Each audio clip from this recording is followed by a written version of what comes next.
And what a great afternoon for baseball at the Birdcage it was today. Maybe a little hot, but we're not going to complain about that. First place Canaries went after a sweep of Cleburne after back-to-back games in which they rallied to win. They would try that again today.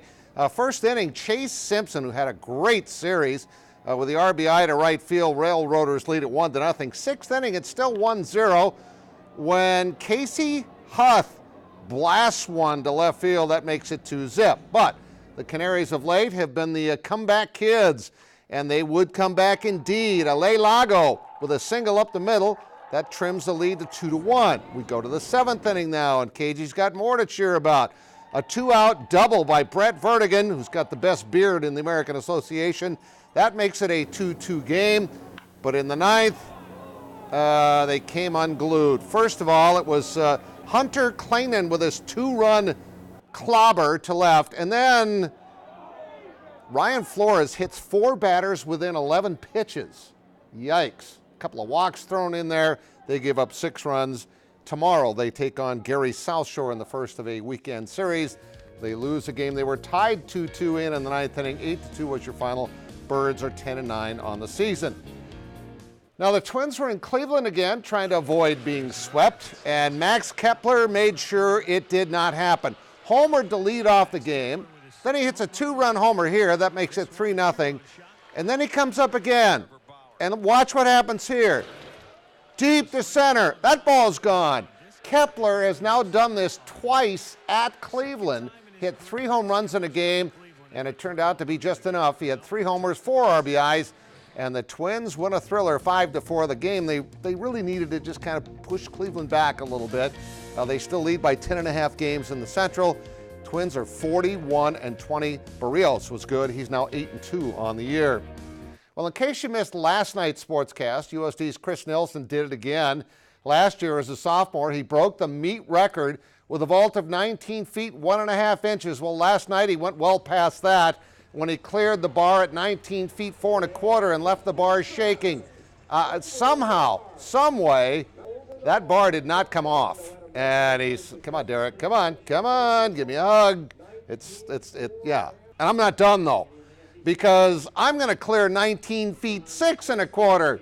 That's the 3rd best vault in NCAA history. Obviously a personal best. He shatters his record that he set last year. Here's another look. He made that a lot easier. The bar wobbles a little bit here, but still, he grazed it. That is amazing to watch that, isn't it? Your champion, Chris Nilsson, again, his 3rd. Now, today it was Laura Bowman's turn to try and win a national title in the hammer throw. She came in with lofty expectations, but there was a long weather delay. Here was a toss of 202 feet, 8 inches. She would finish in 19th place.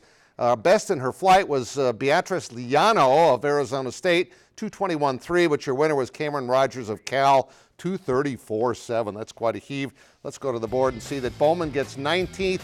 They're way behind on everything. In the women's pole vault, they're vaulting right now, and Helen Falda of USD is in a massive tie at 13 feet, 9 1/4. She just cleared that about 15 minutes ago. And Rachel King in the steeplechase in the prelims, she finishes 21st, does not make the finals. The Lancers of Mount Marty are adding football, and they made it public yesterday that this guy, Mike Woodley, would be helping to build the program. He was 1 year away from retiring at Grandview, where he coached the Vikings to a national championship in 2013. But he couldn't resist the opportunity to tackle one more challenge in his coaching career.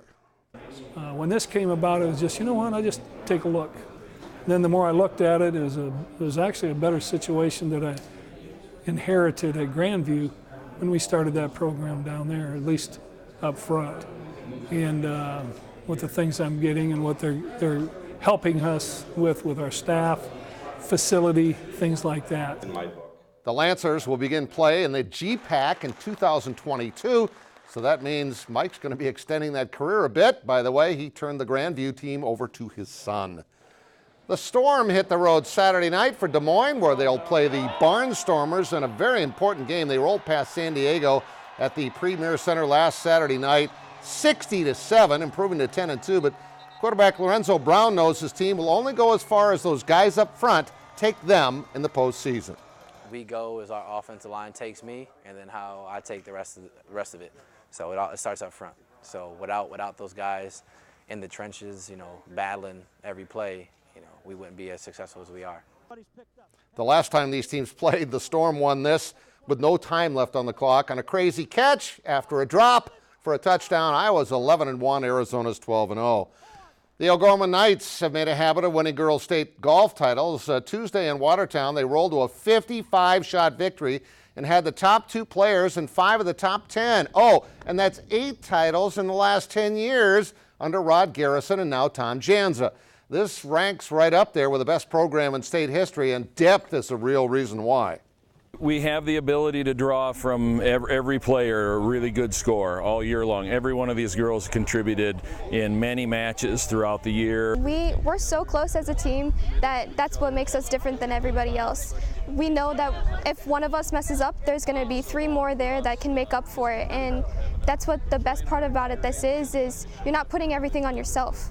We push each other a lot in practice and in rounds, and really at the end of the day we are competing with each other, but we're also competing against each other in the same team, and that's what makes us set records and state records and all that stuff. It's great to have.